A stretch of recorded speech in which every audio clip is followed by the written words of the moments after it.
Baik, Assalamualaikum warahmatullahi wabarakatuh. Perkenalkan, nama saya Sherly Priva dengan NIM 4312 10 10 21 dari kelas MJ1A pagi.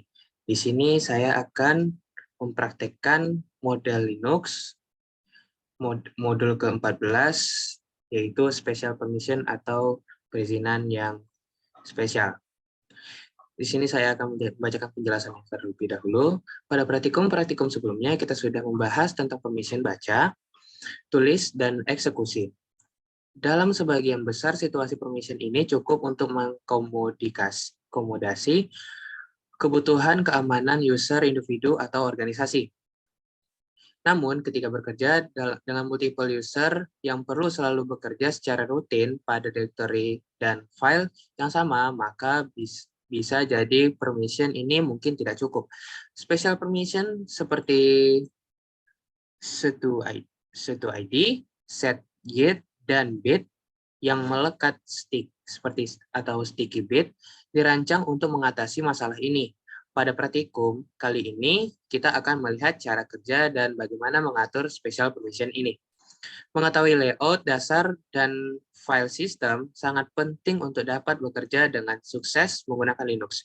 File system, hierarki standar atau FHS menyediakan panduan yang diikuti oleh sebagian besar distribusi Linux untuk directory, apa yang harus dimiliki, dan apa yang harus dimasukkan ke dalamnya.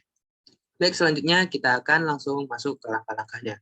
Baik, langkah pertama, di sini kita bisa untuk lihat daftar dari directory /temp dan /var/temp. Mari kita ketikkan seperti pada perintah tersebut. Script ld /tmp/ maka hasilnya akan seperti ini. Lalu lanjut ls strip ld lalu /var dan /temp. Maka hasilnya akan seperti ini. Kita lihat akan ada output karakteristik permission yang sama dari dua directory yang berbeda. Baik, saya akan jelaskan bagaimana /tmp/ dan /var dan /tmp bekerja. /tmp dan /var/tmp bisa untuk semua orang. Selain home directory user, ada dua directory atau temporary, yaitu /temp dan /var/temp, yang user bisa dapat membuat file atau directory baru. Ini akan menimbulkan masalah seandainya semua user dapat membuat file baru dan mereka juga dapat menghapus file yang ada. Ini karena permission menulis write pada directory memberikan kemampuan kepada user untuk menambah dan menghapus file dalam directory. Karakter atau simbol T di kolom eksekusi atau untuk permission other menunjukkan bahwa directory ini memiliki pengaturan permission sticky bit atau bit yang melekat. Special permission ini berarti bahwa meskipun semua orang dapat menambahkan file di directory tersebut, namun hanya user itu sendiri yang dapat membuat dan menghapus filenya. User root tidak terpengaruh dengan permission ini karena akun ini memang memiliki hak akses tanpa batas. Baik, lanjut ke langkah 2. Lihat izin pada file etc dan shadow. Mari kita ketikkan ls strip ld /etc/shadow.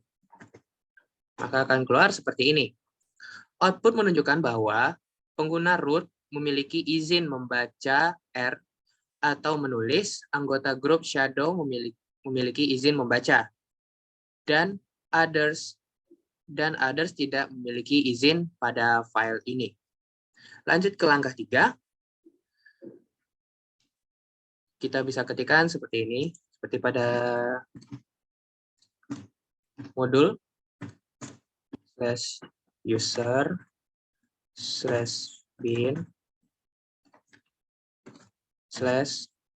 /password.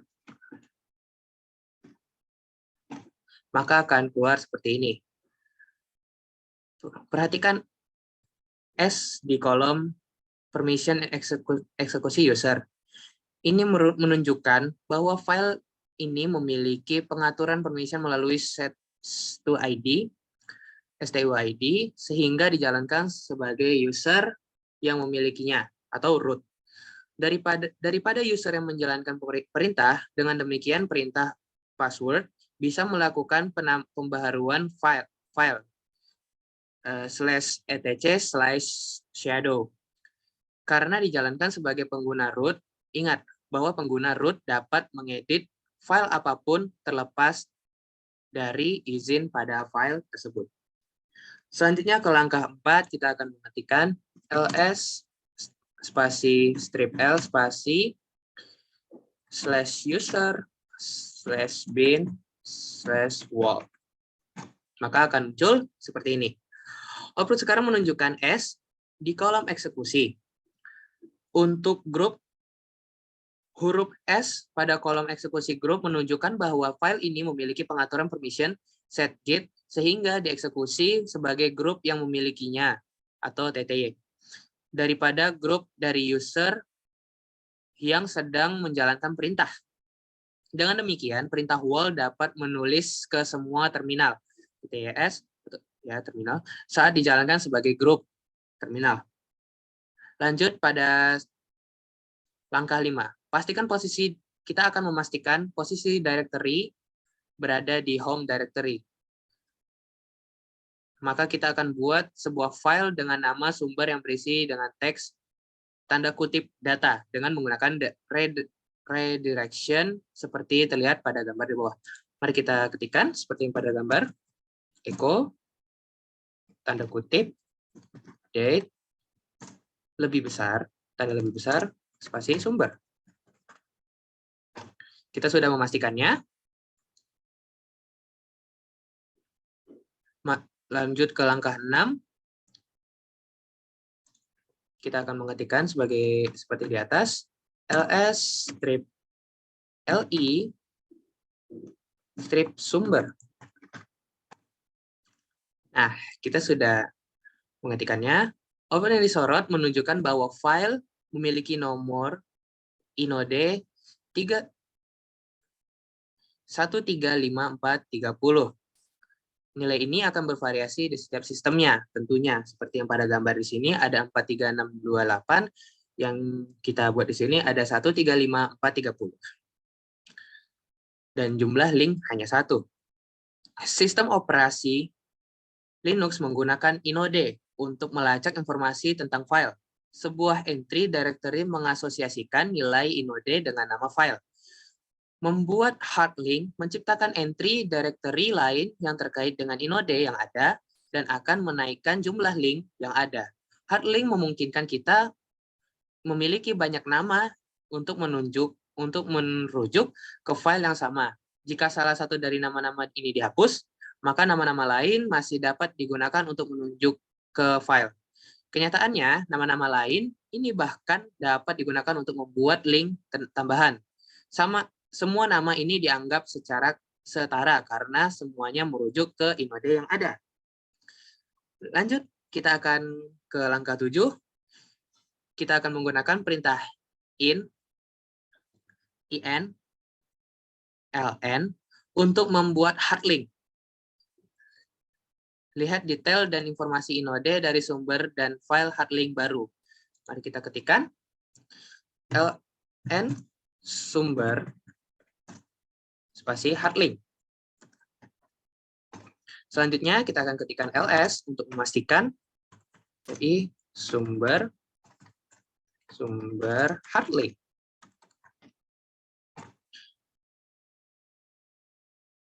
Berarti kita sudah memastikan bahwa hard link-nya sudah ada dan sumbernya juga sudah ada. Kita sudah memasukkannya dengan izin read write, dan read seperti yang ada di sini. Selanjutnya ke langkah 8. Kita akan menghapus link dengan perintah rm tentunya. Hard link. rm hard link. Maka hard link sudah terhapus. Langkah ke-9, membuat symbolic link atau soft link ke file sumber dan lihat detail keduanya. Mari kita memasukkannya. ln spasi strip s sumber soft link.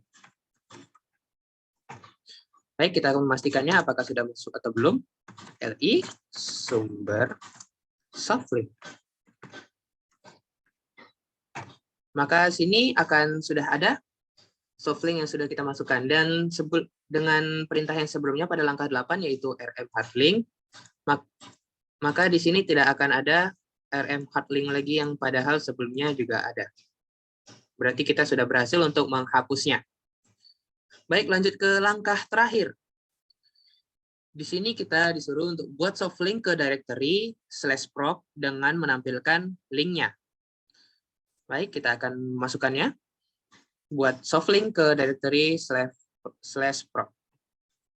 ln strip s. Kita akan membuatnya di directory /proc. proc softdir. Oke, mari kita pastikan. li softdir.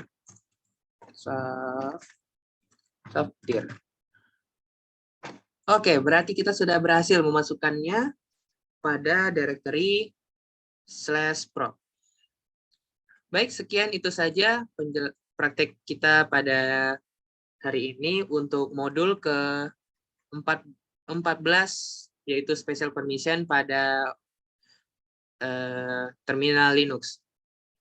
Kesimpulan dari saya, pada special permission di sini yang kita lakukan, di sini semua permission di sini bertujuan agar semua data-data yang kita miliki di dalam directory dan juga yang lain-lain akan aman, dan hanya yang memiliki special permission seperti ini yang dapat masuk ke dalam directory kita yang sudah kita buat seperti ini. Baik, sekian dari saya, kurang lebihnya saya mohon maaf. Wabillahi taufiq wal hidayah. Wassalamualaikum warahmatullahi wabarakatuh.